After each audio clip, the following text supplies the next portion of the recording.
Yo! What's going on, everybody? You're watching Giants Now by Chat Sports. I am your host, Marshall Green, and happy Victory Friday to all of you beautiful people out there. I'm not a morning person. I'm not going to lie to you.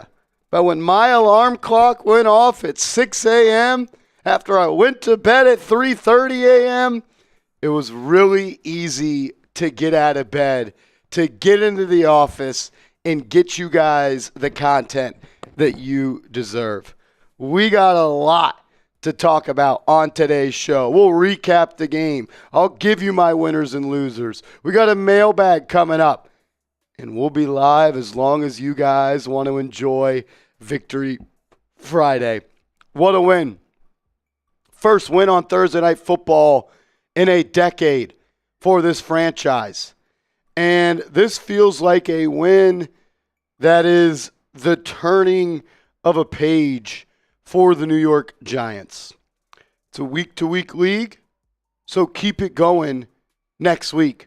Find a way to beat the Denver Broncos.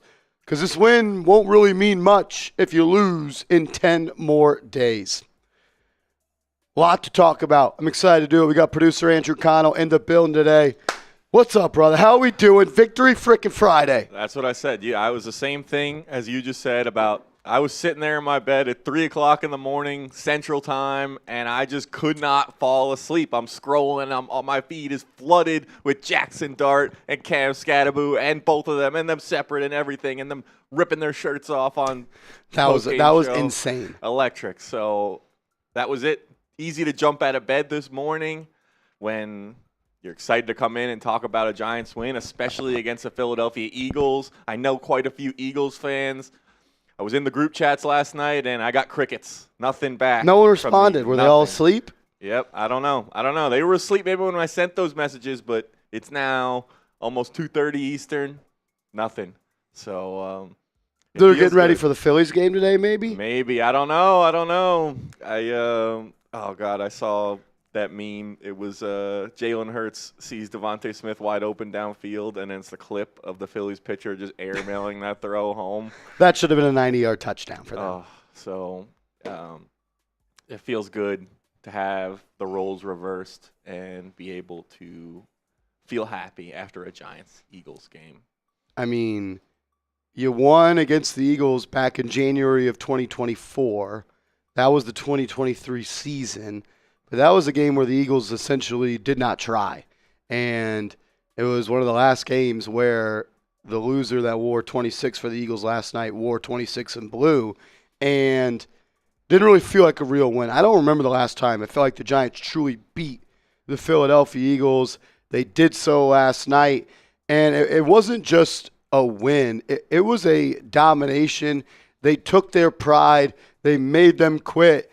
And Andrew, they beat them at their own game. Absolutely. I mean, if you took someone who had not been on Earth, an alien, brought them to watch this football game, and you said one of these teams won the Super Bowl last year, you wouldn't say the Eagles, despite the bevy of talent they have on their roster. The Giants just looked like the far better team last night. Eagles were shooting themselves in the foot, self-inflicted wounds, not capitalizing on mistakes. The Giants, for the most part, played a clean game. And listen, they're not perfect by any means. They have things that they can improve on, but they just outplayed them in a little BTA from the Giants to the Eagles last night. You dominated the line of scrimmage. You were better in the red zone. You were better on third down.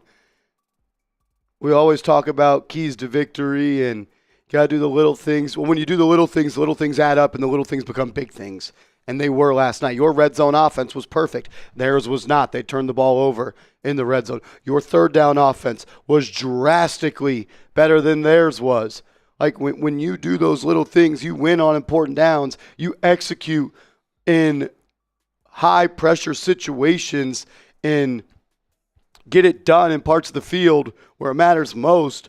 You're always going to give yourself a chance. And, man, I still really can't believe the New York Giants not just won that game, they dominated the Philadelphia Eagles. Absolutely. 3 scores, and listen, they could have put another one up if they wanted to. They chose to run out the clock. I think that was a really interesting nugget from Brian Daboll's, I don't know if it was a press conference or the locker room speech or whatever, but the fact that the Giants were able to just win, like you said, on their own formation. terms. Yeah. Like, they never do that. Anytime the Giants, not many times in the last couple of years, have had a lead late, and even in the games they've won, they've always, like, put it back on the defense to get the stop. The offense they haven't finished the game in victory formation or with the ball in their own hands. So to be able to do that and just own it and just finish the job completely just felt like a clean win from the Giants. Unreal. My man Rich Robb in the building. Shout out to everybody in the building. 150 people watching. If you could, please hit that thumbs up icon. And if you're a real one, give me a real one down below because my man Marty Malela, he's a real one. He's ready to go. We got a 3-point goal. Marty Malela. Bang! It ain't a party without Marty. Shout out to Marty Malela. What's up, my man? Let's go. What a comeback for the Darty Party.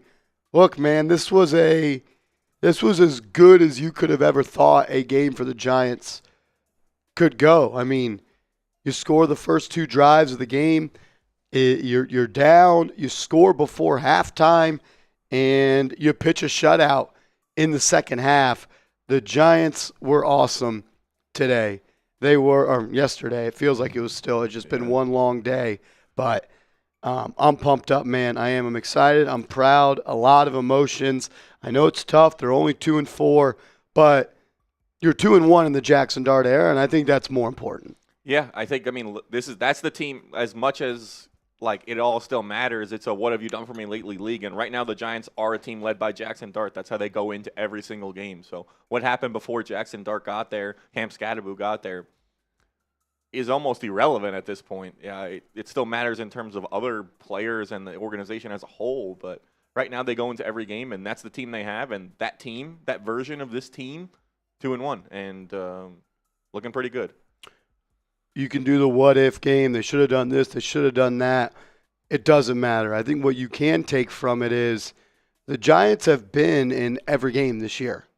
Like, they haven't been just thoroughly, completely dominated. Like, you could have beat the Commanders in week 1. You could have beat the Cowboys. You could have beat the Chiefs. You could have beat the Saints.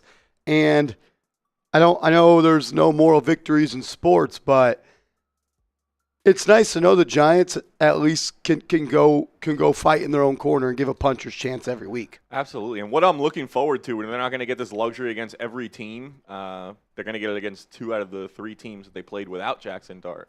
But how different they look when they match up against Washington again and when they match up against Dallas, and show how different this team is with Jaxson Dart at quarterback will be a real indicator of like just the strides this team has made and the difference that he makes playing against the same team that they already played against this season with the exact same roster. I think it's going to be a lot. I think it's going to be a lot better, and I'm excited to watch later in the season when they match up against Washington and Dallas again. Marty, we appreciate you, my man. Remy the Enforcer, $5 super chat. What up, Remy?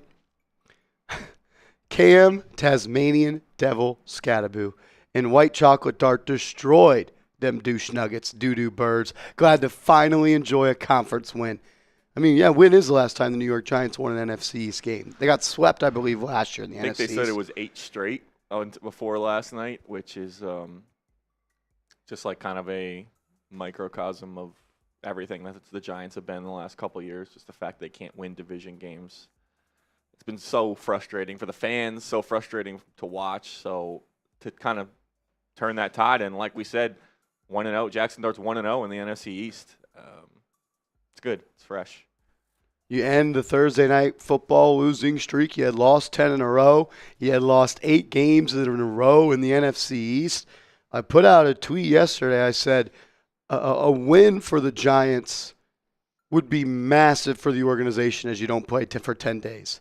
A loss, and people would be talking about people being fired for 10 days.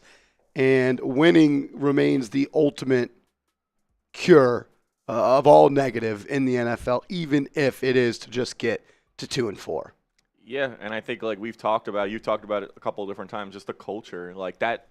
you don't want to get caught up in it, but that whole PR vibe and how you are perceived around the league and even in the area or by the fans as well plays into that culture aspect of what goes on inside the building as well. It's impossible to ignore. They play together. So having those positive vibes, having the positive PR, and coming off a win and sitting on that win for 10 days, so much better than sitting on that loss, especially with where this team is at right now and the difference between 2-4 and a win over the Eagles or 1-5 and 2 straight losses. Let's go. We're going to get into a mailbag coming up on today's show. If you want to have your question featured on the mailbag, you got to get down in the comments section and type #Giants while asking your question. All super chats that are Giants applicable, we will feature those on the video as well. But we want to get as many questions as we can. We just want to chop it up with all of the real ones. Soak in Victory Friday. It's been a while. It's been a decade since we have woken up, gotten to go to work on a Friday and talk about a New York Giants win. First time in this channel's history we've ever got to do it. I'm excited. I'm pumped up. Got 153 people in the building. If you haven't yet, hit that thumbs up icon. We're 25 likes away. We can roll to this. Who gets your game ball versus the Eagles? Who gets the game ball versus the Eagles? You got one game ball. Andrew Connell, who are you giving it to and why? I think we got to, you want to go, my initial inclination is Dart, and then I'm like, wait, but Scat had the bigger game, but Dart really got the ball rolling there. I feel like it's a little bit of a boring answer, but those plays that he made on the first 2 drives, the touchdown run, the extending the play and finding Wandale, I mean, he set the tone, and Scat finished the job, but Dart set the tone. Yeah. I think it could go to Dart. I think it can go to Scatabo. I think it can go to the defense for pitching a second-half shutout. Definitely. I think you can give it to the offensive line. I think there are more Cordale Flott, the interception. Definitely. Dane Belton, the punch-out. Brian Burns. It's a team win. Yeah. We're going to get into the winners and losers of today's game. I had a hard time finding losers. There weren't many. Now, did the Giants play a perfect game? No. Did the Eagles give you some gifts? Yes. But the Giants made the most of their opportunities, and they capitalized, and they took advantage of those spots. And that's the sign of a good football team. Yeah, and I don't want to hear, and I haven't heard it from anyone here, but there's some people I'm sure will want to play that narrative that, the Eagles beat themselves. The Giants got all these breaks. The Giants have been on the wrong side of all of the 50-50 plays and the breaks and the calls, and they were even on the bad end of some calls last night that I'm sure we noticed, obviously. They were due for a team to miss a wide-open touchdown because that never happens. In fact, they always just magically get their toe inside or reach up and make an incredible catch. So the Giants were due for some things to bounce their way, and hopefully they are able to snowball that momentum into where they don't need that anymore. Unreal. Shout out to everybody in the building. If you haven't yet, hit that thumbs up icon. Once you have, type me. I'll give some shout outs to all of the people. Yeah, the taunting call was weak. On the rewatch, I thought the Paulson Adebo pass interference was pretty weak as well. Rich Rob, what up, says the tush push has so many yeah, every single time they run the tush push, Rich, they're moving before the snap. Look, it's an ugly looking play. I don't believe it's football. And all that. But the reason I think that play should be outlawed is it can't be officiated correctly. And if a play can't be officiated correctly, then it shouldn't be allowed to be run. They're moving every single time before the snap. Every single time. I don't want to outlaw it because it's a dominant play. I don't want to outlaw it because it's the Eagles. It's not football. That's actually rugby. They got away from that. You're illegally pushing an offensive player, and it's an offsides, false start, every single time. No one was excited when the Eagles lined up for 4 tush pushes. No, as if you're a neutral fan in that game, you're pissed. Yeah, it's what am I watching here? And I don't know. It's just, and you see, I don't know if there was any last night, but it's also just not super safe for the players, for the linemen. Those guys are in there piled up. We're allowing these offensive linemen to just dive headfirst into defensive linemen's knees as well. Yeah, it's I don't know. I think they may get over that line. I think they were, 2 votes short last year? Yeah, I don't think it's going to be allowed next year. Yeah, so I think they may cross over that threshold. And, I mean, listen, they'll be able to run a normal quarterback sneak. If Jalen Hurts is really that strong, it shouldn't matter. He should be able to get over the line regardless. But we'll see what happens with that. Definitely takes away from football, I think, as a whole. Shout out to everybody that's liked the video. 6 likes away from 100. Shout out to everybody in the building. Rich Rob, Love Mitch, Golden Leo, Carl Knight, Dropped. What up? Nope. Eugene in the building. Rocky, Neil freaking Rosado in the building. Neil, a $500 Venmo yesterday. Neil, you're a legend. We appreciate you. Thank you for being here. Thank you for being a part of this channel. You the man. CTM, Frank Lagos, Seth Gross, Garcia Tattoo Studio, Scott Phillips, Jacob, D-Town, Albatross, Joshua, Scott, Jacob, Anthony, Remy, Chill Mode, Ox, Pedro, Michael Champlin, everybody in the building today. We appreciate you. If you haven't yet, hit that thumbs up icon. Neil Rosado, we love you, my man. We love you. This channel would not be possible. We would not be able to do what we do at this channel if it wasn't for people like you. I mean, you guys could be doing anything on Friday, and the fact that we have over 200 people right now watching this show, pretty damn cool. It's awesome. Pretty damn cool. Speaking of Michael Champlin, I heard you say his name. $5 super chat with the Dart profile picture. Love it. With the win last night, do you think they are more open to trade for a wide receiver? I don't know if a trade's coming. If you're going to make a move, the time is now. You have 10 days off. Mm-hmm. I mean, you got to be pretty excited about what you saw from little Jordan Humphrey. Exactly. I don't think they were desperate now. You just beat the Philadelphia Eagles with the current group of wide receivers, and we saw promising plays across the board. Wandale had that phenomenal touchdown grab where he made the guy miss. Humphrey, I mean, he seems to be just able to win jump balls against corners with his size. So that, and like kind of the diversity in that wide receiver core as well. And you have Jalen Hyatt, who has looked better than he's ever looked in the NFL, arguably, save for a few games his rookie year last night. Not just a deep threat. He caught a couple short balls where he was open. So even that one penalty he dropped, I'm pretty sure he caught that ball. Yeah, that was I don't know what they were doing on that. Giants did not challenge that. So like you have some options here, and Slayton. We'll see how long Slayton's out. Obviously coming off a rough performance against New Orleans, but I don't think they're desperate. I think if they find a move that they think makes sense, then they would pull the trigger, but I don't think they're going to overpay for anyone. And it really also depends on who's available. Is a team giving up on a guy 6 games into the season? Yeah. And I mean, like, I know Hyatt didn't have the most amazing box score game. What was it? 3 catches, 17 yards, but he drew a pass interference on a route that he lost the DB. And that throw by Jaxson Dart was on the money. Jalen Hyatt, double move, stop and go on Keely Ringo, left side. That's essentially a touchdown. Mm-hmm. You get the ball at the 1-yard line, Scatabo punches it in. He has a couple of nice catches on some stop routes. If you can get his confidence going and you can get anything close to what we saw in some of those games his rookie year, 1 catch for 40 yards. That adds another explosive dynamic. Wandale Robinson made the most of his opportunities as well.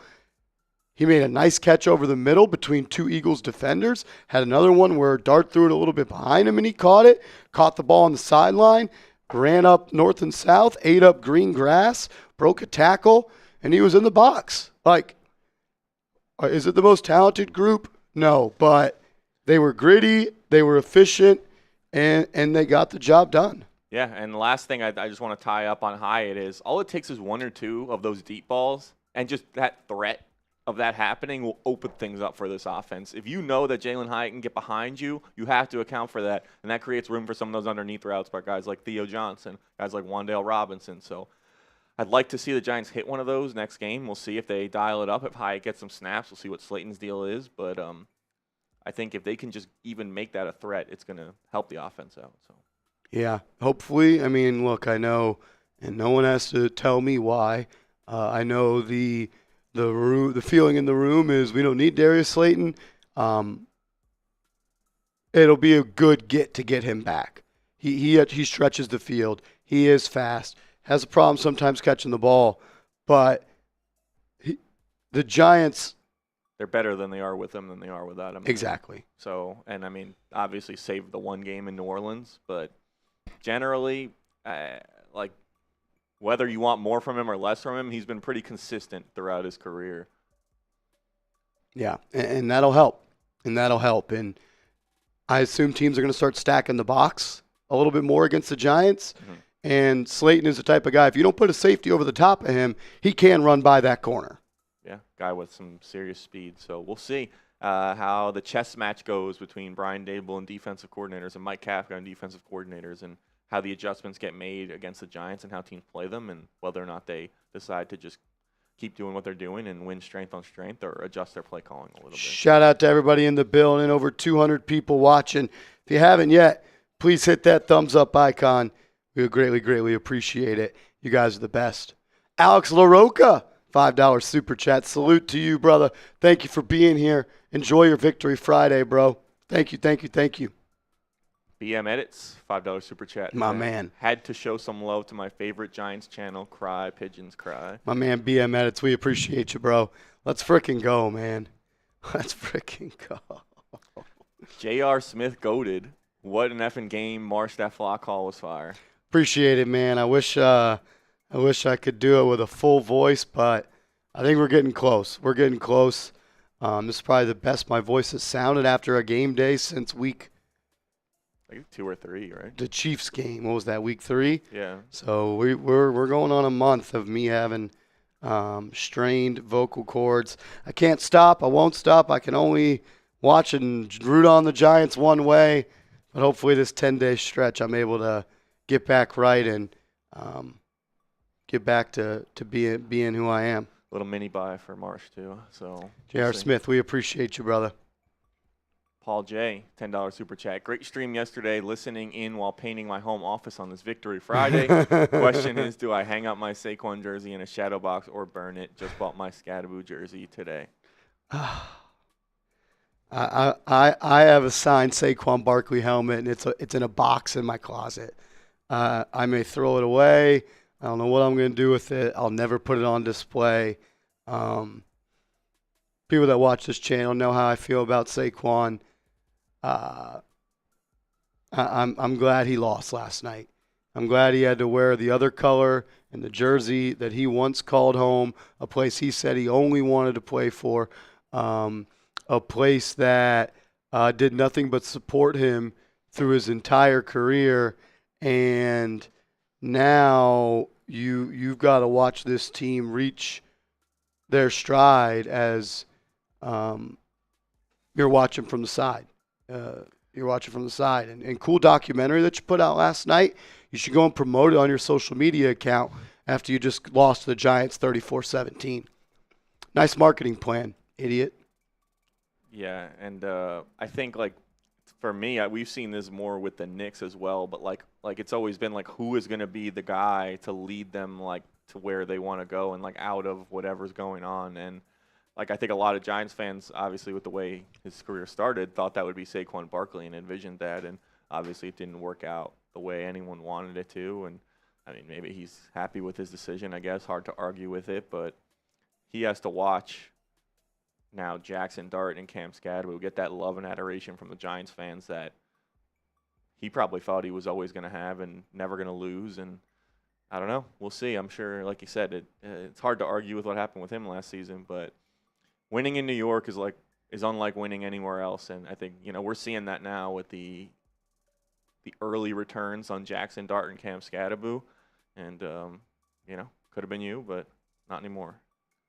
Good. Alex LaRocca, $5 again. How you feeling about this Joe Shane draft class? I always think it's tough to evaluate a rookie draft class.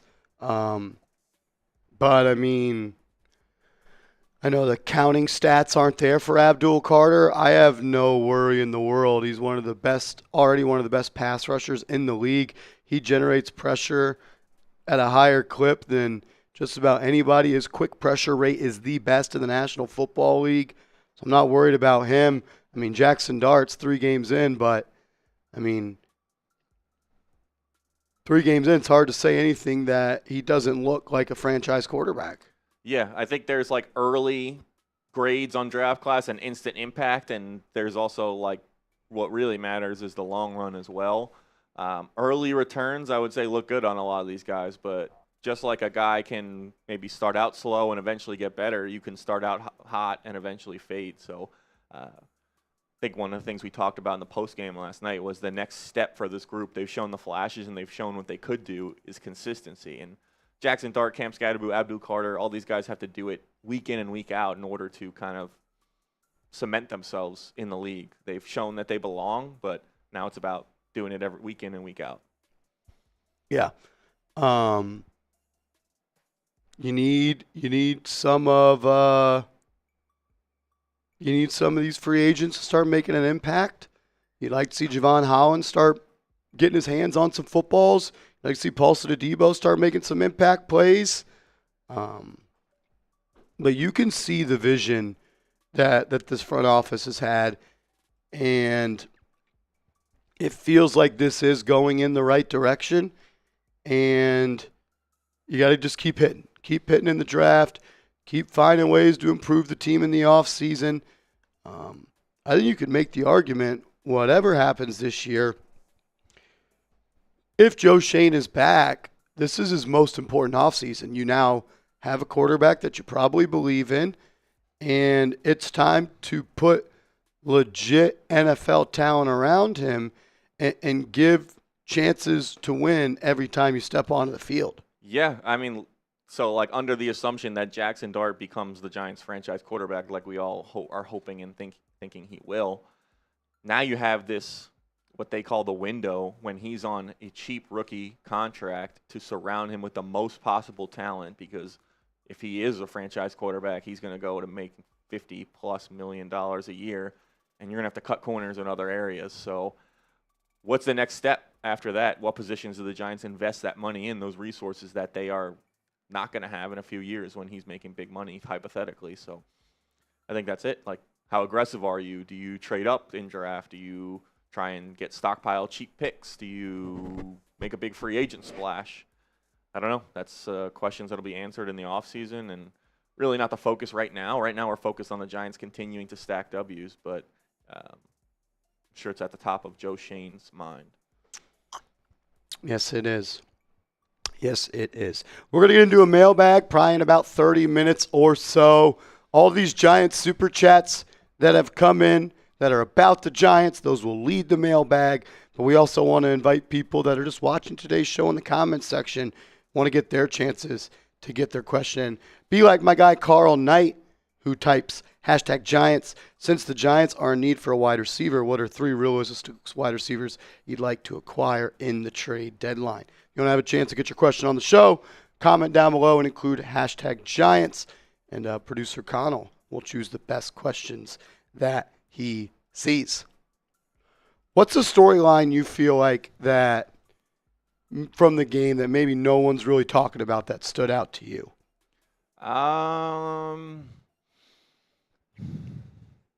I mean, we talked about it, but the offensive line, everyone's thinking about, I mean, obviously everyone's naturally going to talk about the quarterback and the running back and the guys that score, but an offensive line, and we talked about it, I think, on the video this morning, that has historically been considered terrible or bad or a huge problem for the Giants. I think we've seen week over week, not that they've been a super strong unit, and they're getting there maybe, but just that the fact that it's a non-issue and we're not talking about how poorly the offensive line is playing is just a natural progression from them, and with largely the same players. So credit to the coaching as well, whether it's improving the guys we have or scheming it differently. The offensive line being a non-issue is something that the Giants haven't been able to count on for years. So one that I feel like may not be getting all that much attention, the usage of Daniel Bellinger, I feel like as a fullback, has kind of opened up this Giants running game as well.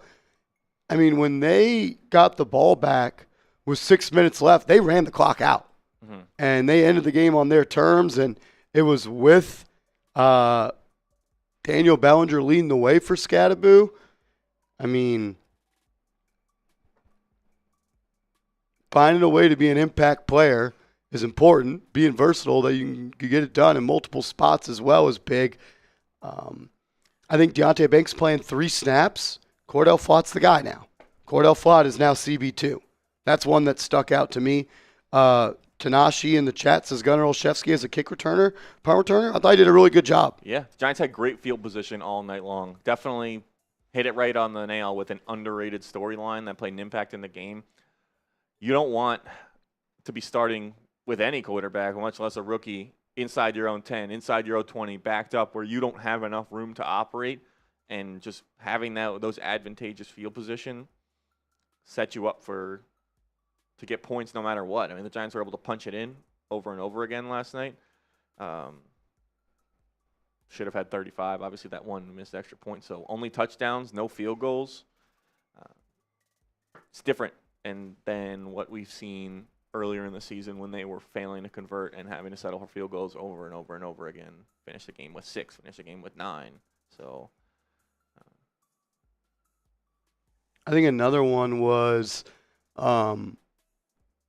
goes back to field position, and some of this is because of the Eagles' errors as well. Outside of the first kickoff, I thought the Giants' kickoff coverage team did a good job as well, consistently pinning the Eagles deep after Giants scores. Vaders, chills. I'm ready for the edit, Vaders.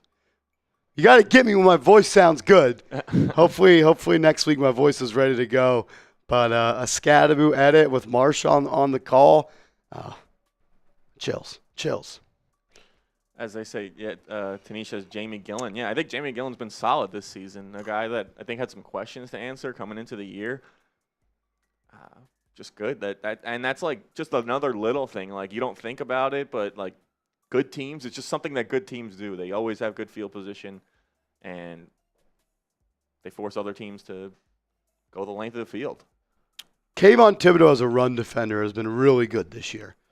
Setting the edge, making plays at, near, or behind the line of scrimmage. We always saw the pass rushing ability with Kayvon Thibodeaux, but him being a player now in the run defense, it changes what this defense can really do. Yeah, I think you can't just be a pass rushing specialist if you want to be the kind of player that Kayvon Thibodeaux wants to be in the NFL. You have to be able to do it on both ends. You got to make it impossible for them to take you off the field. And by being a good run defender, especially with the loaded edge room that the Giants have, makes it hard for Shane Bowen to take Kayvon Thibodeaux off the field. He's a 3-down player. I think that's important at that position to be able to do both if you want to really be at the top end of the league. And Kayvon's a guy that's kind of quietly, like you said, having a really, really good year and making the Giants have a great problem on their hands with deciding what to do with him after the season. I thought JMS actually played a really good game prior to the injury. And then I thought Austin Schlottman came in and played really good as well. This offensive line almost feels like they're turning a corner with Andrew Thomas back in the lineup. Yeah, and listen, it's a 5-man unit. It's not on any one guy, but having him back in stabilizes some of the other positions as well. Your leader there, and I mean, yeah, like it's really just it. Like the fact that it's just been a non-issue and they're starting to turn into a positive and an advantage for the Giants is just miles and miles from where they were coming into the season last season and in the past couple of years. So Andrew Thomas, JMS, like a second-round pick, kind of hopefully living up to that potential and that billing. Jermaine Illuminor, a solid right tackle. Greg Van Roten, a veteran. And John Runyon at left guard. I mean, there should be no real weak spots on this offensive line. Why not get Marcus Poe more reps at right guard? I don't know. It's a good question. Doesn't seem like the Giants are too motivated to play him at anywhere but tackle at this point. Yeah, I mean, I think we've seen some mailbag questions about this as well, but it begs the question of, like, if they view him as their future right tackle, then what happens with Jermaine Illuminor after the season? I think that's definitely something to watch. And I don't know. I don't know why they wouldn't cross-train him at both positions. It never hurts to have that kind of versatility. But I think we saw, like you said, when JMS went out, they didn't slide GVR over to center and play Bo at guard. They went with Schlottman right behind JMS. And maybe that's just because they believe in Schlottman and not an indictment on Bo. But yeah. Yeah, no, those are TBD what the injury status is for JMS. It's got to be a broken nose with what that would look like. And they said, I think, concussion as well. So once we get some concrete data on that, we will make sure to get that to all y'all. Shout out to Gabriel. Lil Jordan Humphrey better than Slay. Sad. $36 million. I mean, I'm not gonna go. I don't think he's better than Darius Slayton. They're just different. Look, I think it might be safe to say that Lil Jordan Humphrey may fit better with a guy like Jaxson Dart. Dart likes to be a little bit more aggressive down the field in coverage. Slayton's a guy that you really only want to throw the ball to if he's open, whereas Lil Jordan Humphrey can get himself open when the ball is in his hands by leverage, by boxing out, using his size, keeping the smaller DB on his back. And when's the last time we've had a receiver that can go up outside of Malik Neighbors, go up and catch the ball at its highest point in a contested catch situation, come down with it and make a play for your QB? Yeah, I mean, we saw that one play. He quite literally just said, go to the block and post up, and I'll hit you, and I'll throw you an entry pass. I mean, he literally stopped, turned around, and just used his body. And, we're right. The Giants haven't had a guy like that. They haven't had a tall receiver in a while. They've had some shorter, more slender receivers. So I think having just that ability to mix and match the different types of guys you have out there, the defense can't account for any one type of receiver throughout the offense. And like you said, he seems comfortable throwing him the ball. I think they probably worked together a lot over the summer when Dart was taking QB2 and 3 reps. So he's got a little bit of a rapport with him. And listen, like, there's a role for him there if he can win those type of 50-50 balls, especially, like you said, with Neighbors down. And there's a lot of talk, and this is completely different, about, Cam Skattebo only averages 3.9 yards per carry. But he gets you 4 yards every time. I just saw a stat. All 19 of his carries yesterday. Positive yards. Positive yards. All 19. No negative plays. He falls forward. He runs hard. He seeks out contact. When two people meet, he is always the more powerful one. And like you said, no one blows him back. No one tackles him in the backfield. So. There hasn't been a play where he just got lit up.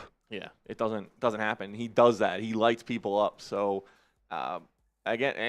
feel like we're just kind of finding all these little niche underrated things, but like not being behind the chains and instead of getting in a 2nd and 12, you're getting in a 2nd and 8, 2nd and 7, and 3rd and short and 3rd and medium. Just another thing the Giants did well and do well now that makes their life easier, makes them harder to defend against when you're in a situation where you could run or pass on 3rd down. Makes the defense have to account for more things. And if you're more multiple on top of that, it just really gives the offensive play calling a lot more flexibility. Gilly. What up, Gilly? F. Saquon. Nice documentary, yeah. He should go do some marketing for that documentary on his Twitter right now. How cool would that be if Saquon Barkley went and tweeted out, go watch my documentary of why I left the Giants after I just lost to the Giants 34-17. Oh, God. He thought it was so sweet to release that on Wednesday I'm sure. night. Oh, that was 100% planned. They thought they were going to run it up in MetLife on the Giants. Their fans were going to be booing, and it was going to be perfect. And turns out that wasn't the case. So hopefully, can't imagine Philly fans are too happy to go watch that tonight after the day they had yesterday. So maybe they want to relive the glory days of 8 months ago, but I don't know. Unreal. Gilly, make sure you send me your shipping address. We got a Giants hat and some shades coming your way. Shout out to you, Gilly. We do have a mailbag coming up. AC, tell people how they can get in that. Yeah, so we're going to do a mailbag. I'll check IG, Gilly. There is 2 ways to get on. You can super chat, and any super chat that has a Giants question in it or a Giants-related message that kind of Marshall can respond to, we'll put that in the mailbag, or we also, if we don't have enough of those, we'll use comments with hashtag Giants in them. That's hashtag Giants. Start your comment with the hashtag, just like Nope just did. And go ahead and fire your questions away from Marsh if you're unable to super chat in. We'll go ahead. We'll put some of those in the mailbag as well. We appreciate all you guys. We appreciate you guys showing up here on Friday to come talk about the victory with us. And this is a way, if you either want to get in by super chatting or you aren't able to super chat, you want to get on the show, it's your chance right here. So hashtag Giants, get those in the comments. We'll get them up. And we're going to do winners and losers before we do the mailbag, and we'll probably start that pretty soon. But you can always use that hashtag Giants or super chat. We'll get to them. We'll get them on the screen, all the super chats and some of those comments as well. Shout out to Carlos coming in with a $20 super chat. We appreciate everybody in here. Almost 300 people watching. If you could, smack that thumbs up icon. Let's run those likes up. Run those likes up. Carlos, what up, man? Thank you for the love, bro. Seriously. What a game. Best Friday wake up ever. We deserve this. It's the best, most excited I've woken up on a Friday in 10 years. Yeah, it's the most excited I've been to wake up with not that much sleep in a long time as well. It just feels good. We were in here with some of the guys from the Eagles Now channel this morning because they had to put out their post-game videos as well. And I got to be honest, I was dreading that day coming into the game day, expecting a Giants loss with the way they played last week. And they were just going to be us here, and they were going to be talking about how great their Eagles victory was. And it was pretty sweet to come in, and Marshall and I were able to just smile, and they were all sad and dreary and upset. And we heard them doing their segments talking about what they need to fix and what went wrong and panic button, not panic button. It felt good. It did feel good to hear that. And they were shook. They were. I mean, I don't think they – listen, I didn't expect it. I don't think they expected it either. So to have that happen and – we did a walk-around video at the office this week. Give me your lock of the week. Chase Sr. said lock of the week was 7.5. Eagles covering 7.5. I don't know. Should we check in and we do a follow-up on that? We'll have to get with our social team and see if we can do a follow-up on that or get the stats on people's locks. That's hilarious. Unreal. All righty, let's dive into our winners and losers from the ball game. After wins, I like to do this video. Nobody's a loser. Just a couple of guys I thought just left a little bit on the table during the game. Things we need to improve. Things that happened in the game that maybe didn't go their way. But it's always fun to do this video after a win. Almost 300 people watching. Make sure you are subscribed to the channel. Hit that sub button as well. We're on our way to 90,000 subscribers. I can't believe it. We're going to get to 100,000 subscribers before this season ends. We're getting that YouTube plaque. And I can't wait to celebrate with all of y'all. We will do a 100K live stream celebration.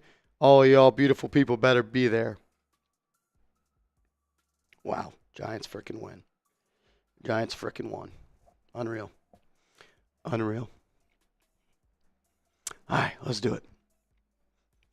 Coming up on today's show, I'm going to give you my biggest winners and losers for the New York Giants after their dominant win against the Philadelphia Eagles. Before we do that, if you love beating the Eagles on Thursday Night Football, able to talk some smack, that are friends of yours that support that franchise, hit that thumbs up icon right now.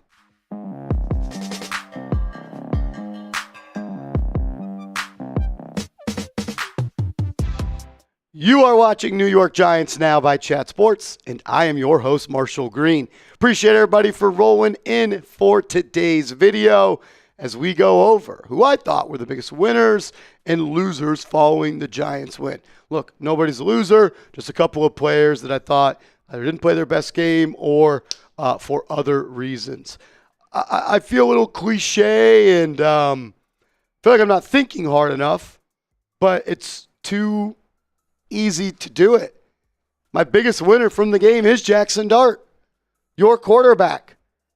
A lot of reasons you won this football game, but you do not win this football game without Jaxson Dart and the way that he played. He was hot, man. I mean, after that first pass that he put on Theo Johnson's chest, where Theo didn't get his head around, he was dialed in the rest of the ball game. 17 to 25, almost throws for 200 yards. The yards will come. I'm not worried about that. Things that impressed me is he was decisive on Thursday night with the football. He knew where he wanted to go with the ball pre-snap and post-snap. He didn't just lock into one read. He spread the wealth around as well. And whenever the New York Giants needed to make a play, he went out and did it. And he's using his legs to make plays as a runner while also using his legs to buy time to make plays with his arm down the field. The Wan'Dale Robinson touchdown, he was able to generate that play because of his legs. The 20-yard run where he beat Zach Bond with the jump cut, that was because of his legs. He's a gamer, he's a playmaker, and he is a chain freaking mover. Pro Football Focus gave Jaxson Dart an 89.7 grade out of 100. That wasn't just the highest grade of any player on the Giants. That wasn't just the highest grade of anybody on the Eagles. It was the highest grade of anybody in the ball game. A game-high 89.7 grade. He was the best player in this game. He was awesome. And I think a large part of that is how good he was on third down. Shout out to Bobby Skinner. Go give him a follow on Twitter. Support his YouTube show and his podcast, The Giants Nation Show. On third down versus the Eagles, Jaxson Dart, 11 of 14 on conversions. He moved the chains 11 times. He was 7 of 9 throwing the ball for 100 yards, including a drop, and 4 runs for 28 yards, including a touchdown. And he had that defensive pass interference drawn as well. Andrew Connell, I think the most impressive thing about Jaxson Dart on Thursday night was his ability on third down, whether it was 3rd and 8, 3rd and 10. He continuously dug the Giants out of the hole and found a way to go buy a new set of downs. Absolutely. I mean, we talk about his ability to extend plays. Listen, the O-line played great, but there was times where there was pressure in the pocket. Eagles got a little push there, and Dart multiple times just was able to duck out of the way of defenders, step back. We saw him run and change direction multiple times, get outside the pocket and run, but also keep his eyes downfield on the touchdown to Wan'Dale Robinson. Saw him cutting to the sideline, found him, and Wan'Dale was able to take that and score. So to have a guy that doesn't panic and get flustered when the pocket breaks down or you get a little pressure and you start to feel it a little bit and you get that clock in your head, he's able to go away and, like you said, make that second play when that first read isn't open on the play that was called. It's really an invaluable skill for a quarterback to have. I mean, some of these throws won't show up in the stat sheet. That throw he makes to Jalen Hyatt on the stop and go on the left side, that resulted in a defensive pass interference where the Giants get the ball at the 1-yard line. That was as good of a throw as you will see. The throw to Theo Johnson over the middle of the field in that fourth quarter that he drops, an amazing throw by Jaxson Dart. The throw into the end zone that little Jordan Humphrey dropped, that was an unbelievable throw. Like, all of these throws were money, and some of them weren't caught, which tells me, Andrew, there's more room for him and this offense to continue to go. What about the play early in the game? He rolls to his right, throws back to his left. Wan'Dale Robinson going this way, missed him by 2 feet. Who knows? In 3 weeks, that could be a touchdown where he puts the ball on the money. Absolutely, and I think you looked at his stats earlier in this video, and you said those yards will come, and I think kind of that and just getting in sync with the rest of the offense will help those yards grow under 200. I think he's only up to around 500 or 600 on the season over 3 games. Those stats will come. The Giants' offense is still in the early stages with Jaxson Dart of finding out who they are and what they want to do. And there haven't been too many plays where you've been, oh, wow, what a bad throw by Dart, or he missed him big time there. He's very accurate, and he's making the right decisions as well most of the time, it seems like. So that kind of narrative coming out of the draft that he needed time to develop from that Lane Kiffin Ole Miss system seems to just be not true, as we've seen him just play the position well so far. Continue to be smart with the football, continue to be confident, and just continue to play your game. We're all rooting for you, Jaxson. You're bringing a lot of passion back for a lot of Giants fans, and I think I speak for everyone. We just want to say thank you, my man. we're blessed to have you, and we're so excited. We're so excited, brother. We love you, man. I got to give another winner to Andrew Thomas for the Giants. And honestly, the offensive line in totality were winners for me. This Giants offensive line, it's starting to move people. And it's giving their quarterback time to operate, and it's also giving their running backs room to run. They had a run blocking grade of 82.2 via Pro Football Focus. That was the highest grade of the season for that group, and the highest grade, I believe, since Week 13 of the 2014 season. Andrew Thomas, in his second and a half game back, essentially, he's back to being an all-pro player. Jaxson Dart can drop back and operate in the pocket cleanly, knowing his blind side is protected. I thought Austin Schlottman, in the 32 plays he played, was great. He had an 80.5 pass blocking grade, 76.0 run blocking grade, allowed 0 pressures. Jermaine Illuminor allowed just 1 pressure, a 76.7 pass blocking grade. John Michael Schmitz had one of his best games prior to being injured. 83.2 offensive grade, 84.7 run blocking grade, 72.5 pass blocking grade, 0 pressures allowed. Andrew Thomas, he allowed 2 QB hurries. Greg Van Roten allowed 2 QB hurries. And John Runyon, he allowed 4 pressures. But his offensive line moved people.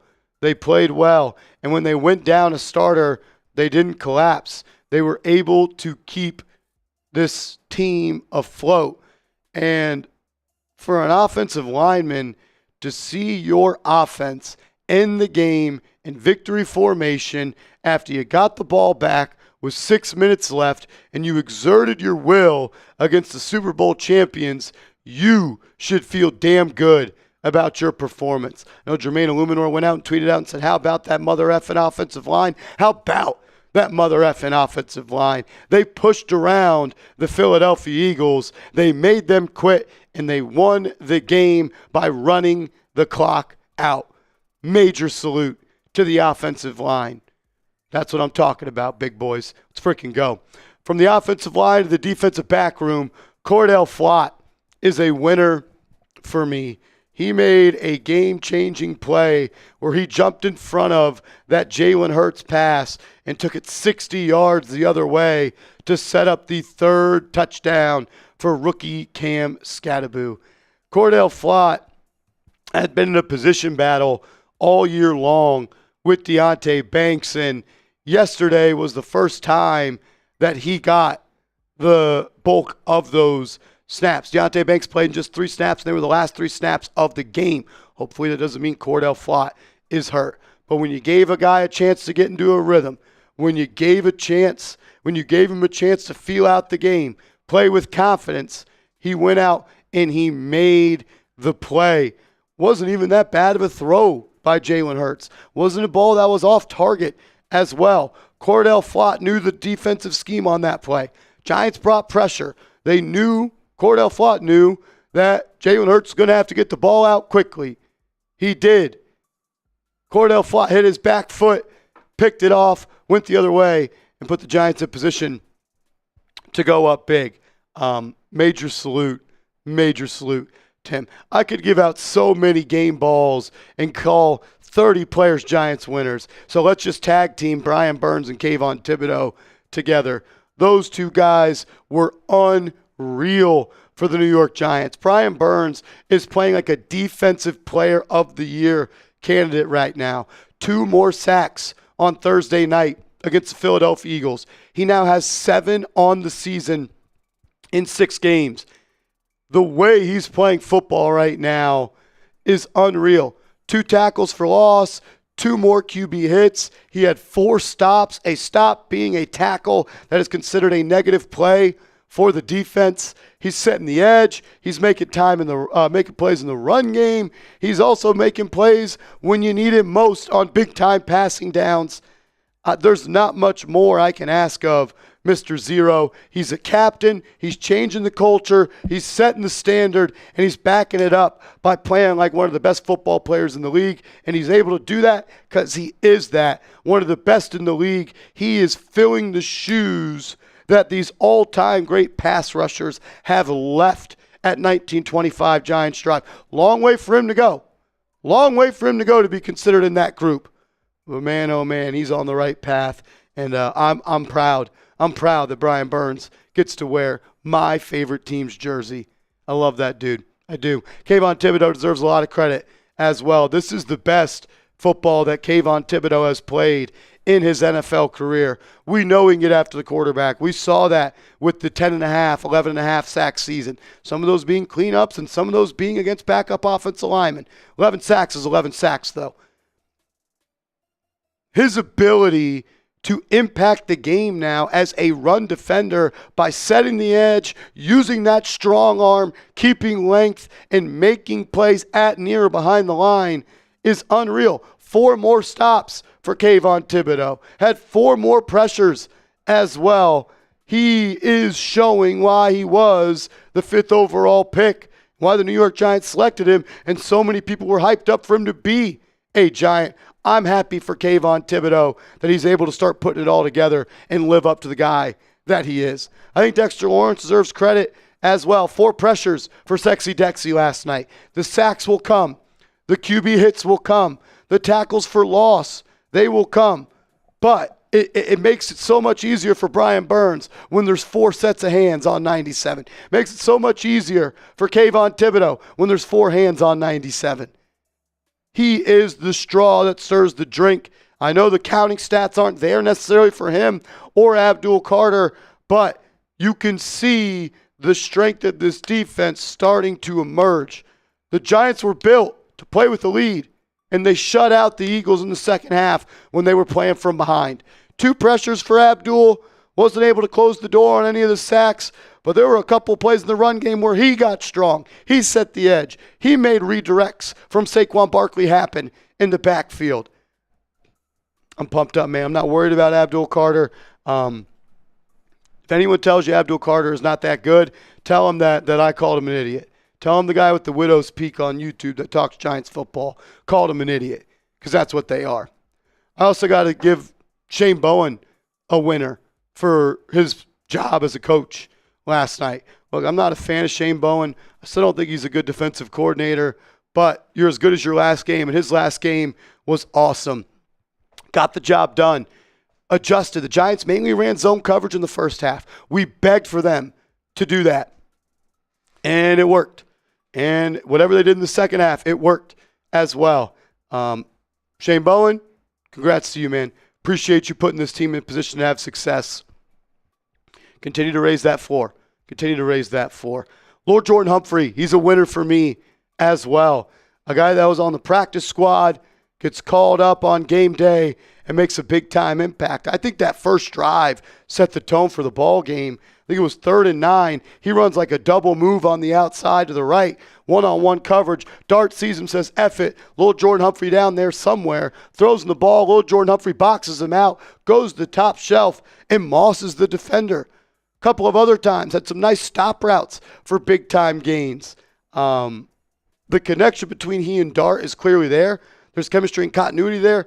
He's a winner for me. Wan'Dale Robinson is a winner for me as well. That touchdown catch was awesome. The run after the catch was awesome. That's why you drafted Wan'Dale Robinson in round 2. How many times has you heard Joe Shane say this? Yeah, Wan'Dale's a guy that's a generator with the football in his hands. When he gets the ball in his hands, he's like a running back. He can make plays. He can eat up green grass. He gets north and south. He finds a way to make impactful yards after the catch. That's what we need. A yak guy. Is he ever going to be a contested catch guy? No. Is he ever going to be a deep threat guy? Who knows? What he can be is a dynamic football player with the ball in his hands. Has to continue to find a way to do that, and there's going to be a lot more opportunities coming his way. Jalen Hyatt saw some opportunities come his way Thursday night, and he made the most of those. I want to go to Scatabo next, AC. 3 receptions for 17 yards for Jalen Hyatt. You might say, Marsh, why is he a winner? When you're at the bottom of the roster and everyone tells you you suck, you start to believe it a little bit. But he went out there and he made plays. What about that stop route for the first down? I think he caught 2 first downs. Another time he had an out route, 2 out routes in a row that he caught. But the play that I was most impressed with was the one where the Giants had the ball at the 25-yard line of the Philadelphia Eagles. He runs a stop and go, freezes Keely Ringo, stacks him, gets the ball right here, unable to catch it. PI, defense. Giants have the ball at the 1-yard line. That's as good as a touchdown when you're at the 1. Give it to Scatabo. He'll get in there. Jalen Hyatt, when opportunities were thrown his way, he made the most of them. I'm hoping this can be the foundation of some confidence and some future success for the third-year wide receiver. The Giants are going to need it if they want to continue to try to stack wins as this season progresses. And I got to give Cam Skattebo a winner for this game. 3 touchdowns for the rookie, over 100 yards of all-purpose offense, 98 on the ground, 12 through the air, had nearly 80 yards after contact last night. All 19 of his rushes were positive plays for the New York Giants. Don't get hung up in the rushing yards per yards per carry for Cam Skattebo, because it's 4, it's 3, it's 5, it's 4, and he keeps coming and coming and coming, and you better tackle him. Because if you don't, he's going to run through your face all night long. We saw the Philadelphia Eagles defense quit last night. They didn't want to tackle anymore.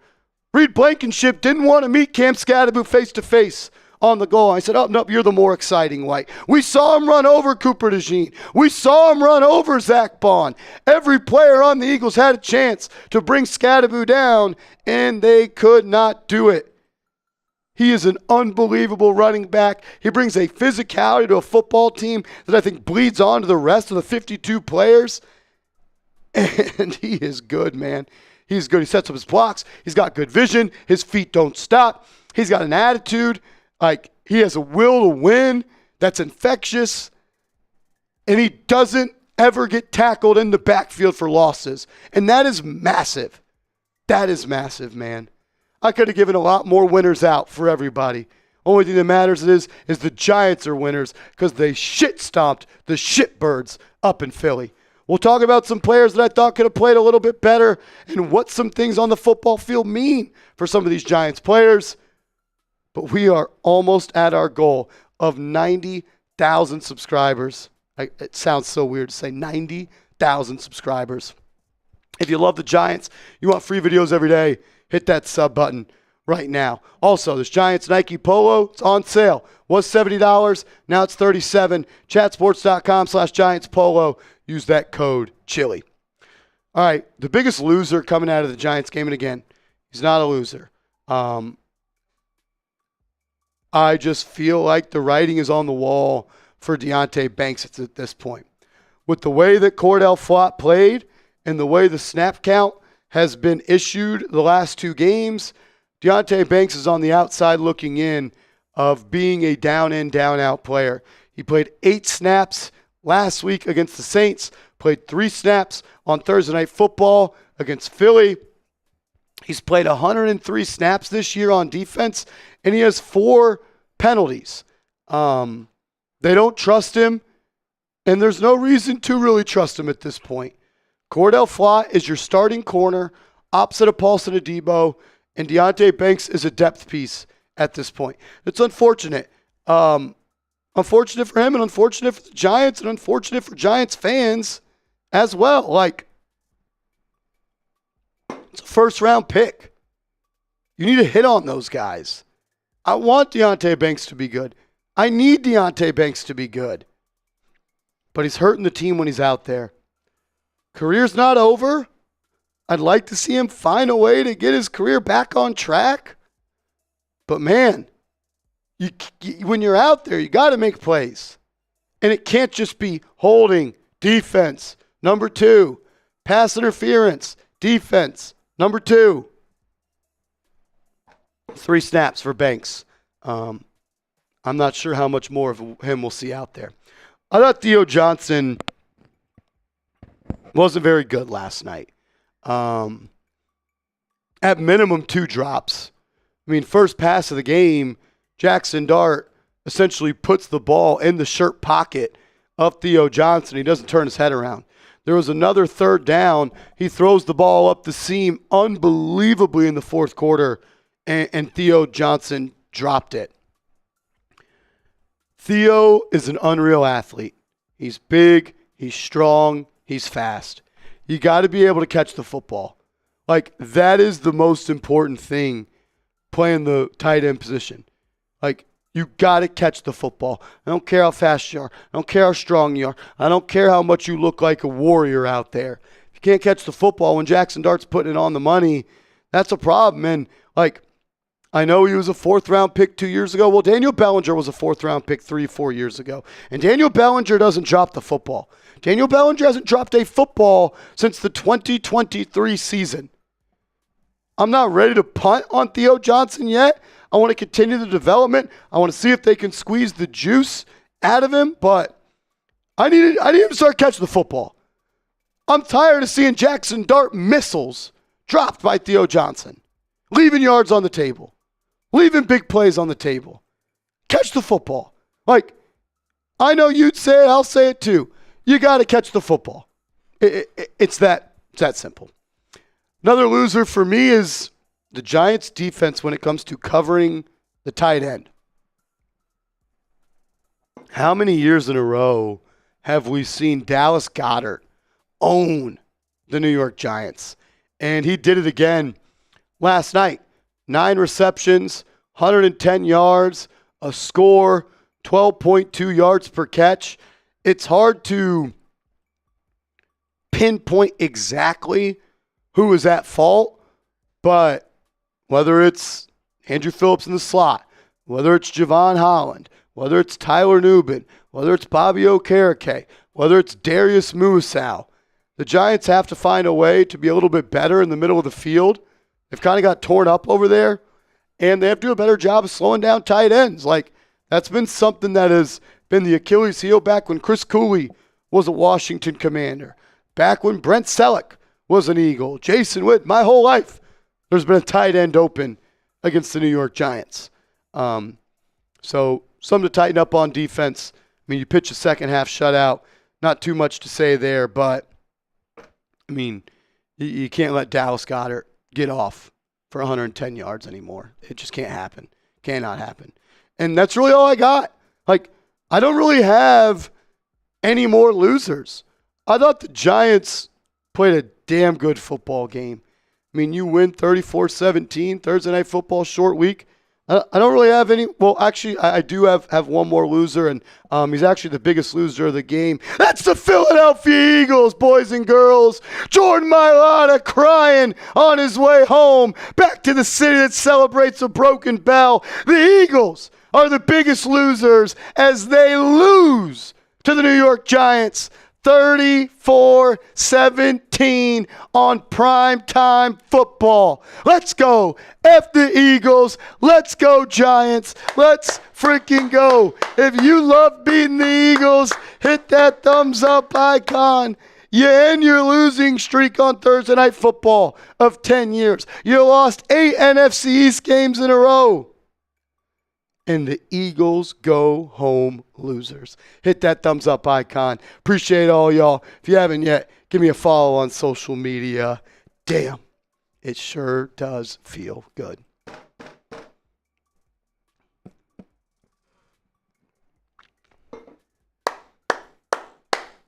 We had a flurry of super chats come in when we were live during that segment. We'll pop those up on the screen right now. Appreciate everybody for being in the building.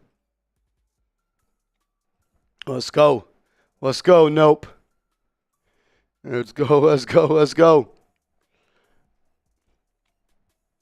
270 people watching. If you haven't yet, hit that thumbs up icon. CTMs. Let's check my IG. I will.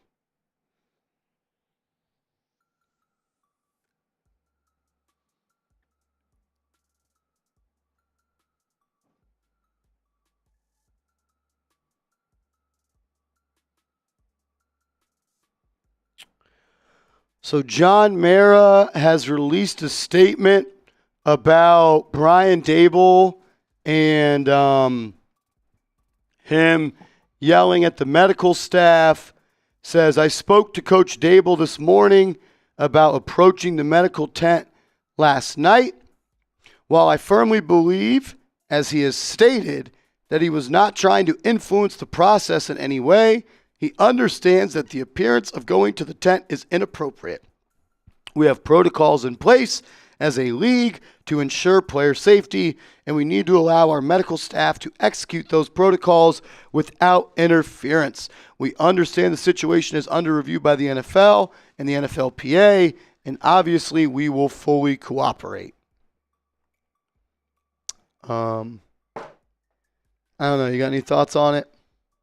For me, I mean, I think, I don't think he was listen, Brian Daboll loves Jaxson Dart more than anyone else. I don't think he wants anything more than what's best for him. I think the way he explained it is he was just trying to understand how long the process was going to take so that he knew what they could do substitution pattern-wise with Russ. And, I think any team would be if you're telling me if I call a timeout, I can get my starting quarterback back in there, they would say the same thing. I don't think Brian Daboll wanted to rush Jaxson Dart back on the field if he was not ready to go. So I think kind of John Mara hit the nail on the head. It's about the appearance of going to the medical tent. It doesn't have anything to do with Daboll's intentions or whatsoever. So I think this is kind of almost it's a story, but it's almost like a non-story of a story.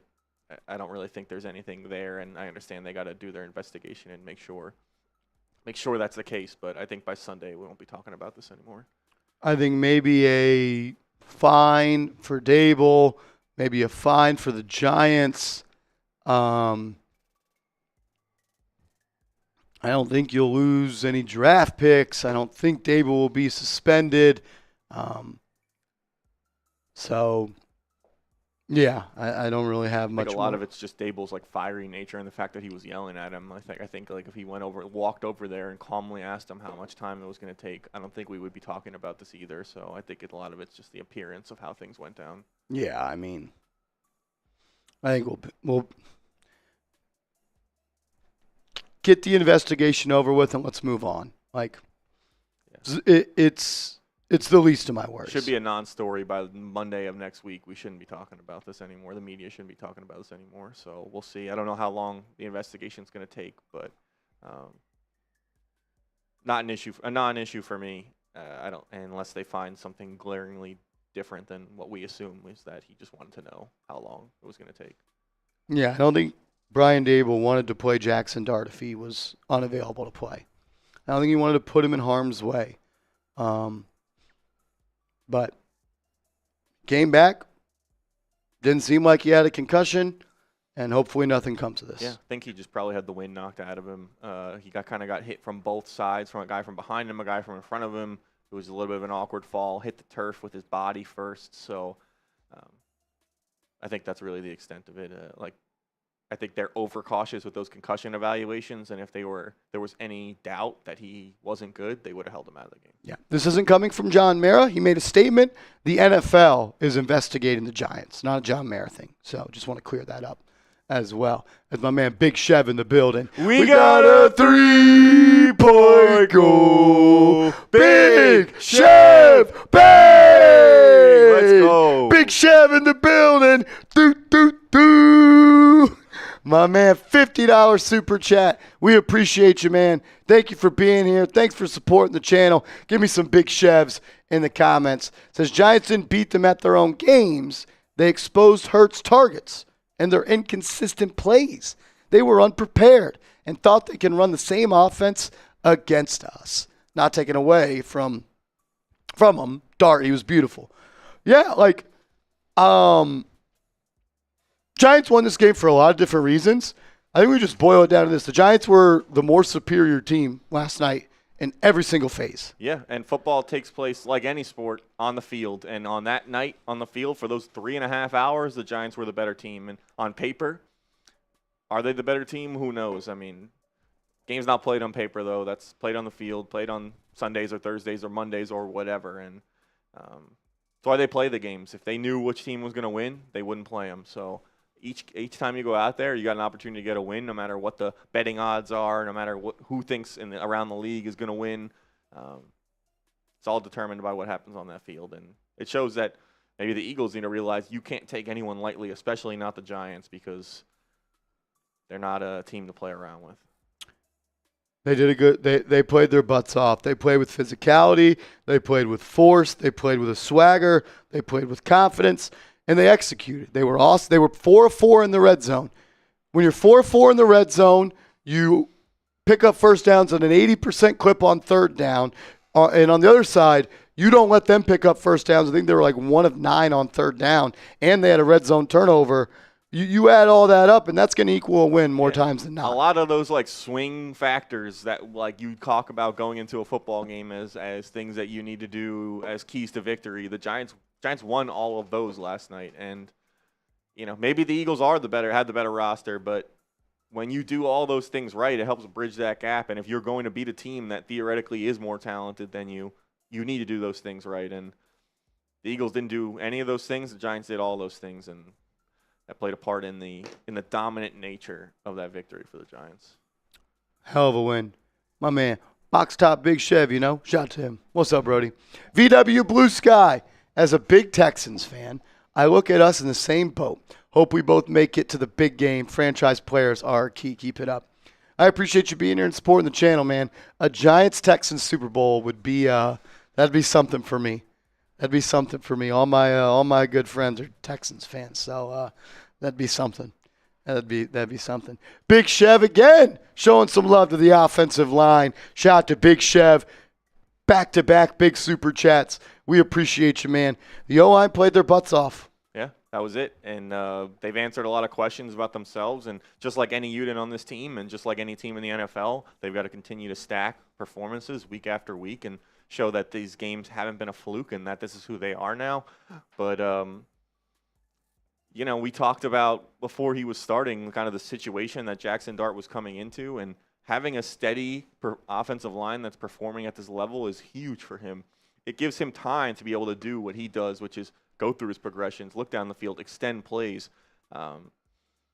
If he doesn't have that time, he's not able to make those plays. He's not able to run for that touchdown. He's not able to find Wandale down the field. So the offensive line, and this gets talked about a lot in football, but when you have a run-based offense, which the Giants have kind of been trying to do with Scatabo and Dart, it fires the offensive line up, man. They want to get off the ball. They want to push people back. They want to know that the coaching staff has confidence in them to run the football on teams, especially when you know you're going to run it late in the game. So maybe they're feeding off of some of this juice from Dart and Scatabo, and everyone's kind of playing off each other. And we saw a lot more of that complementary football with the defense as well.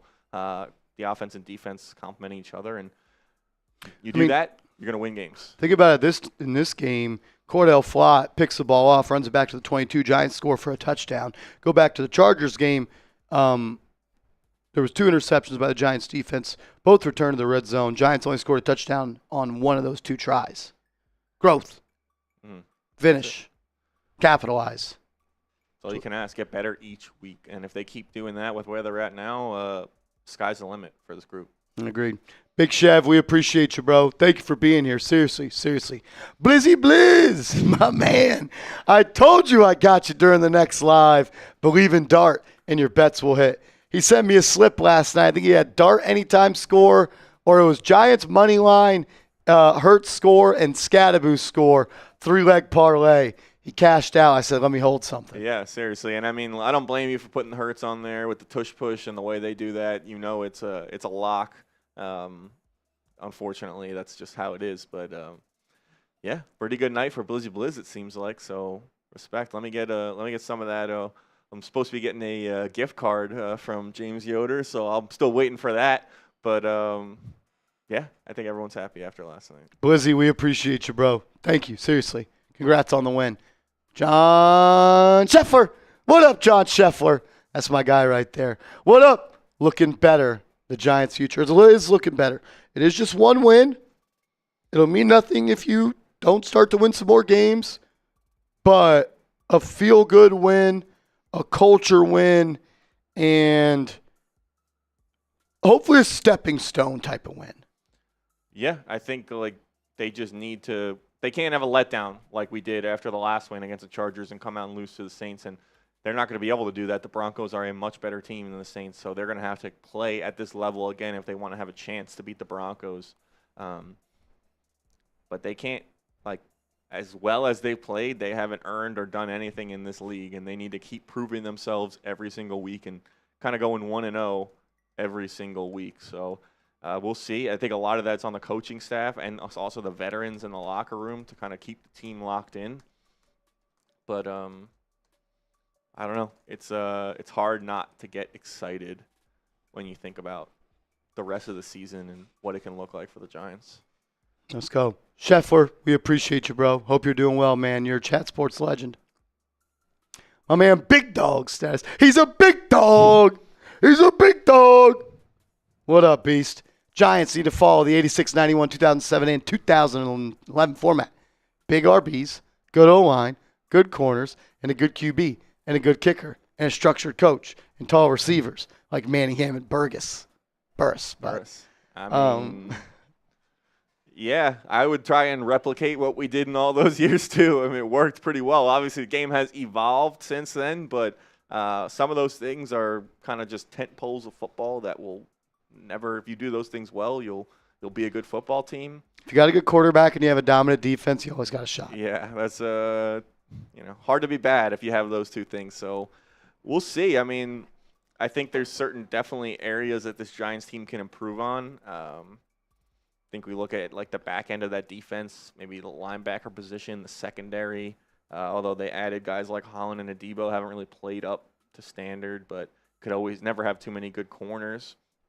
And offensively, I mean, I think it's hopefully Malik Neighbors back next year and kind of adding just more playmakers, maybe shoring up the depth on that O-line.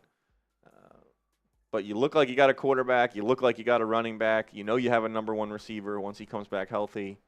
And your pass rush, you're loaded on the defensive line. So it'll be interesting to see kind of as the season goes on who separates himself as a part of the future of this team and then how they address that in the offseason as well. My man, we appreciate it. He's a big dog. Broken Chip, longtime viewer. What's up, baby? Congrats on the win, man. If we play like we did last night on both sides of the ball, we'll be all right. Just wish we had a receiver we can count on. You got a little Jordan Humphrey.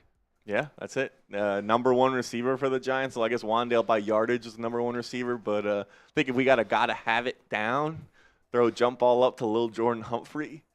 Am I the only person last night that said, man, I wish we had Malik Neighbors? Yeah, it's hard to fathom what it would even look like when they could have dropped 40 on the Eagles, and you add Malik Neighbors to that.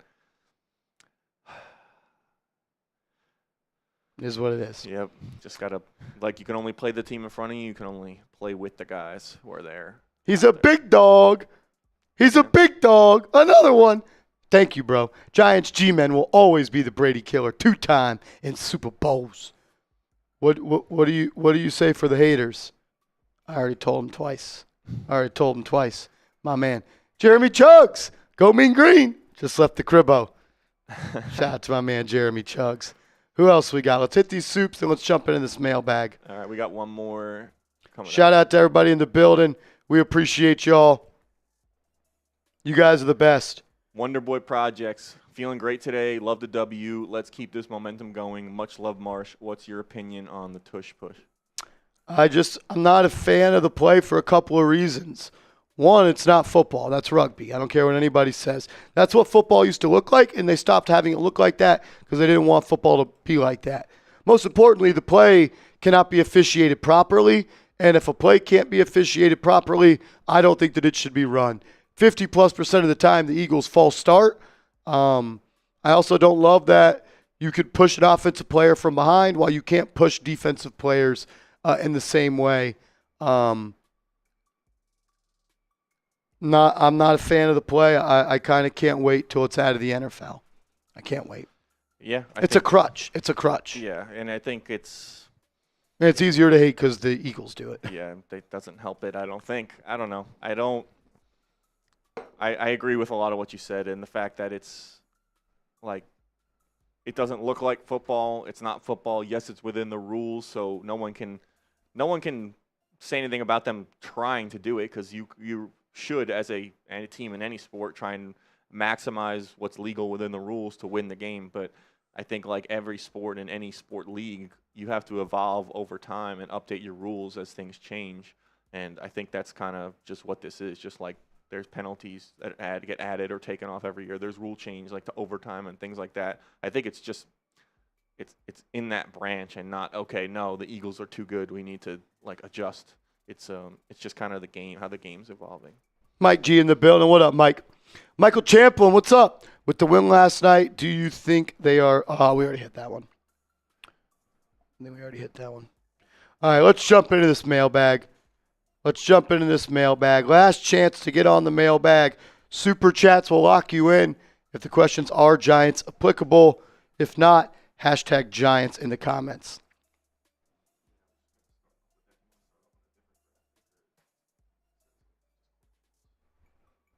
You can start me full screen, L3, full screen, name badge, and then go into a question. Do sub L3. Got you. My man Picho in the building. What up?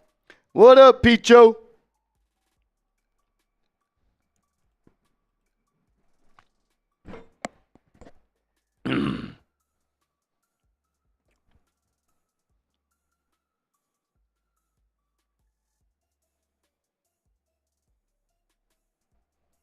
You want to just push across and get the question ready, or are you ready to roll?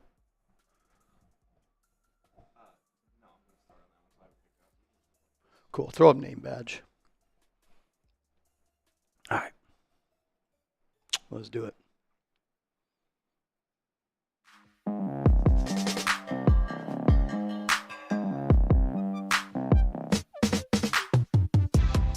This is New York Giants Now by Chat Sports, and I am your host, Marshall Green. We got a mailbag coming up on today's show where we get back to the roots of this channel, where we answer questions from subscribers, having a two-way conversation. If your question didn't get up on screen, it means you're not subscribed. So change it. If you love the Giants and you want to be a part of the first Giants channel, only Giants channel, Giants only channel, to get to 100,000 subscribers, hit that sub button right now. First question coming in from my guy, Michael Champlin. What up, champ? Appreciate the love, bro. Thank you for the super chat. With the win on Thursday night, do you think they are more open to trade for a wide receiver? I think with the win and the way that little Jordan Humphrey played, the signs of positivity you saw from Jalen Hyatt and Wan'Dale Robinson playing like he's shown he's been able to play, I think the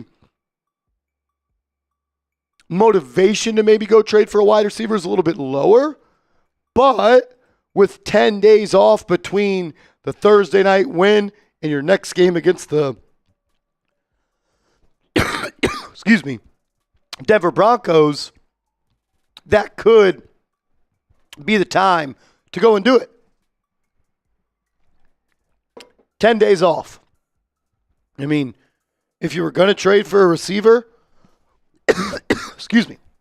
10 days off would be the time. But I think with the way they played, probably not going to go out and trade for one.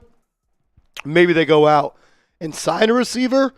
I think that could still be an opportunity, but I don't know how likely it is right now at this point. Alex LaRocca, what up, my man? How you feeling about the Joe Shane draft class of 2025? I mean, Abdul Carter is unreal. I know the sacks aren't coming. Didn't play his best game against Philly, but saw him dominate the Chargers. Everything I've seen about Abdul Carter just makes me that much more confident in everything I thought he could be. I have no concerns about him. I mean, Jaxson Dart looks like a franchise quarterback. So, yeah, I mean, yeah, I feel good about this draft class. I do. Cam Skattebo, culture changer. Marcus Bowe looks like a long-time contributor.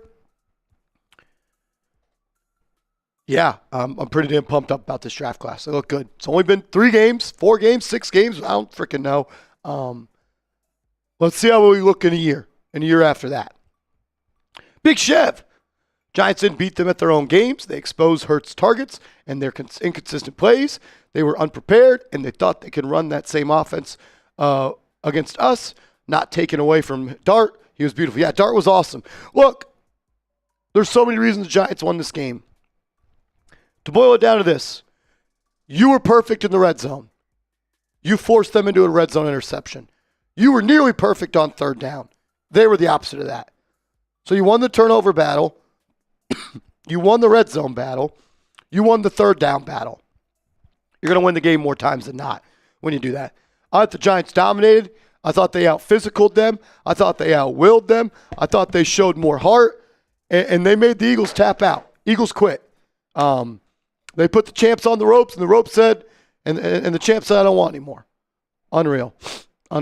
Make sure you are subscribed to the channel. We put out free videos every single day on the New York Giants. If you love this team, you bleed Giants blue, hit that sub button for me down in the comment section. On our way to 90,000 subs. Sub for Giants dubs. Let's go.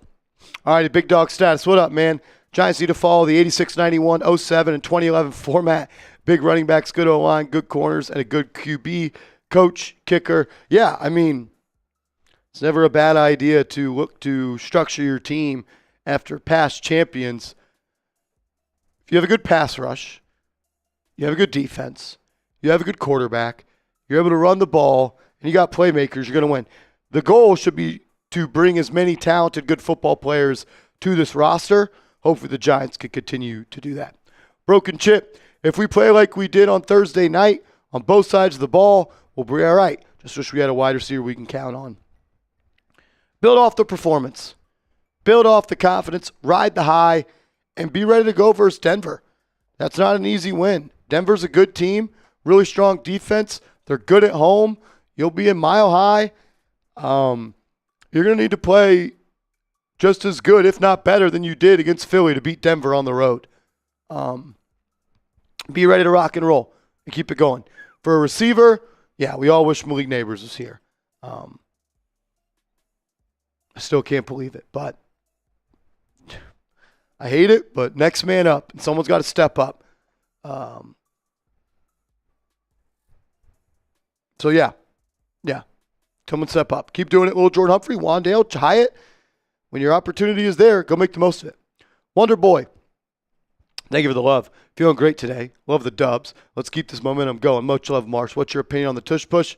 I hate it. I don't think it's an NFL play. It can't be officiated correctly. Get it out of the league. It's the worst play in sports.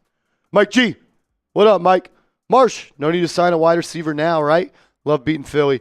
I don't necessarily say that because you're one more injury away from that. I would still go out and sign a receiver that you trust and that you can bring up to speed in the next 10 days. I think maybe the motivation to go and trade for one's a little bit lower. But let's also remember he was beating Adoree Jackson and Keely Ringo, our receivers. There was no Quinyon Mitchell last night. I'm happy. I'm excited the way they played. I'm not ready to say the Giants are fine at receiver now, though, at all. Nope. How do you feel about our linebackers? I personally am fine with the three, including McFadden, Okereke, Musau. Yeah, I'd like to see McFadden back. Who knows when he's going to come back if he does it all this year. Bobby Okereke. I want the Giants to move on from Bobby Okereke after this year. The cap number's too high. I think he's an average linebacker, and he gets paid like a really good linebacker. I think the Giants will move on from him after this year. I do like Darius Musau, though. I do like what I've seen from him. He's starting to play better. Miles, what up? At what point does Jameis become QB2? Good point. Russ is unplayable and on a one-year deal, while Jameis is going to be our backup next year. Yeah, I said it last night. I think I'd roll with Jameis Winston as QB2. I think he can just run the offense the Giants are running right now better than Russell Wilson, excuse me. Russ can't run a Jaxson Dart offense. Russ can't throw over the middle. Russ can't work the way Jaxson Dart does, and neither can Jameis, but Jameis can throw the ball to every blade of grass. He can use all the same plays and combos and schemes and concepts. I don't know what they're going to do at QB. I'll be shocked if they make a change, though, when it comes to QB2. Maybe. We'll see. How about Jaxson Dart start just sliding and avoiding hits and not having to go in the blue medical tent 2 times in 3 games? I love the physicality. I love the willingness to do whatever it takes to win. Take care of yourself, because I don't care how many touchdowns you score. You're going to hurt this team more than you can help if you're not in the field. That's how good you are right now. We need you on the field.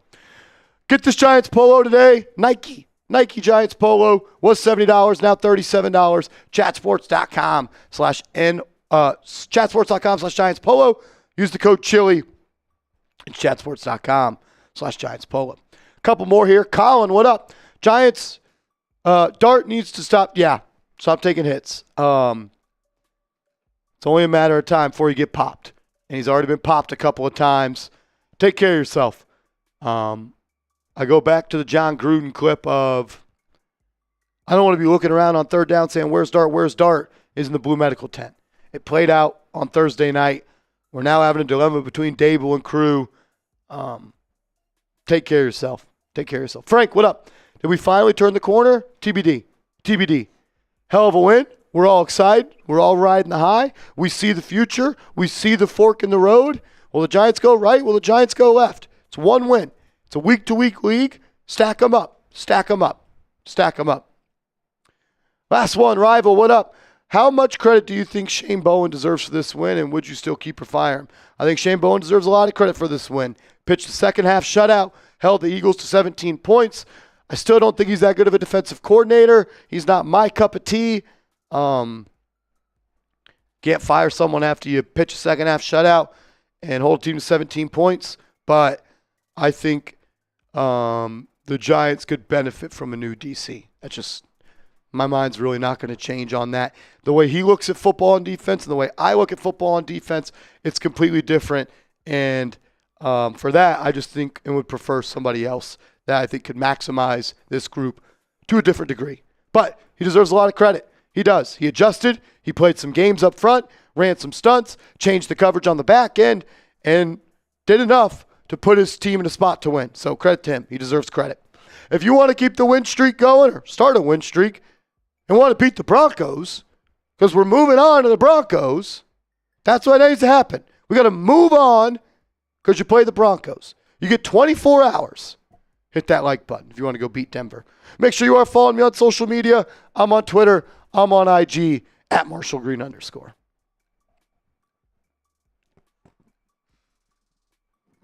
We had some more supers come in, so we will get to those. Appreciate all the support from you guys. Means a lot. And I think we're all pretty fired up to Victory Friday and roll into a nice weekend after this. All right, let's hit these supers, then we're going to get on out of here. I got to go to a college football game coming up in a second.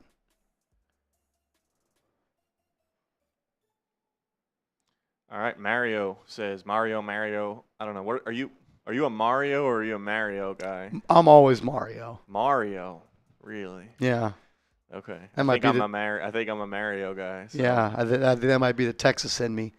Anyway, he says the Eagles need their bums investigated after getting their turds pushed in 4 times in a row. F 'em bum boys.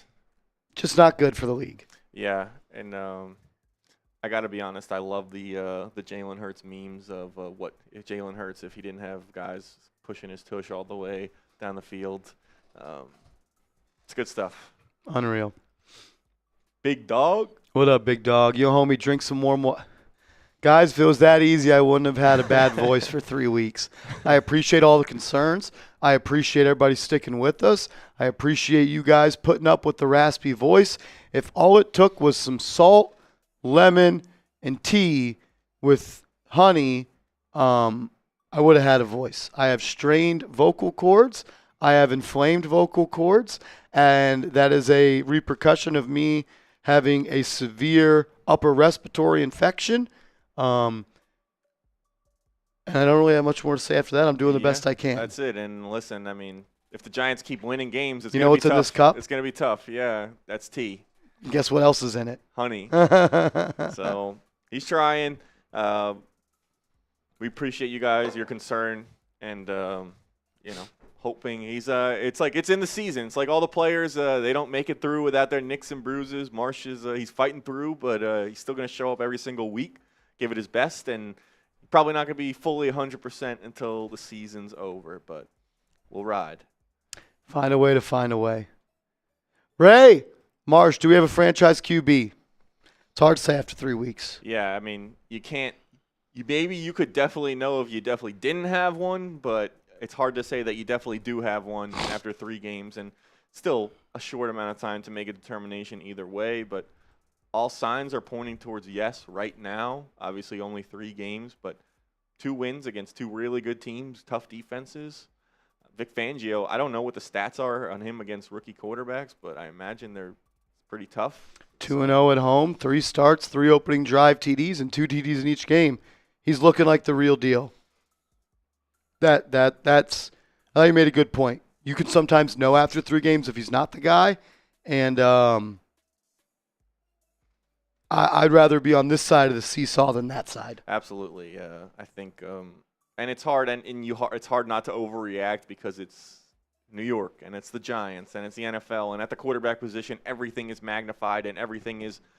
There's no, you're not allowed to be like a medium quarterback or like a middle of the road quarterback. You're either top 5, you're elite, or you're trash, or you're terrible. So it's going to swing back and forth, and I'm sure there'll be bad games for Jaxson Dart in his Giants career this season, and probably even this season. He's probably not going to play this well every single week, and I'm sure after that it's going to be, oh, Dart sucks. He's not the guy. Is he really the guy? Was this all fool's gold before this? So I don't know. It's all. In reality, it's not black and white, and it's probably somewhere in the middle and gray. Great stuff. Mike G.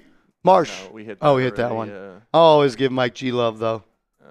I love that guy. This thing likes to kick down to ones that already happened. This is the last one. Harwood Sports, my man, great win last night. I'm enjoying Victory Friday. I hope everybody is, man. I know we're enjoying it. We've been live for an hour and 45 minutes. I am dog tired. We're going to bounce on out of here. Appreciate everybody that showed love today. Appreciate everybody that showed love yesterday. Appreciate everybody that continues to show love to us here at Giants Now. Yesterday was fun. Yesterday was special. Yesterday was emotional. And hopefully the start of a new era of Giants football. That's all we can hope for. So appreciate you guys. We'll see you guys next week. Enjoy your football Sunday and Giants victory. Let's go. Love you guys. We'll see you later. Let's go, Giants.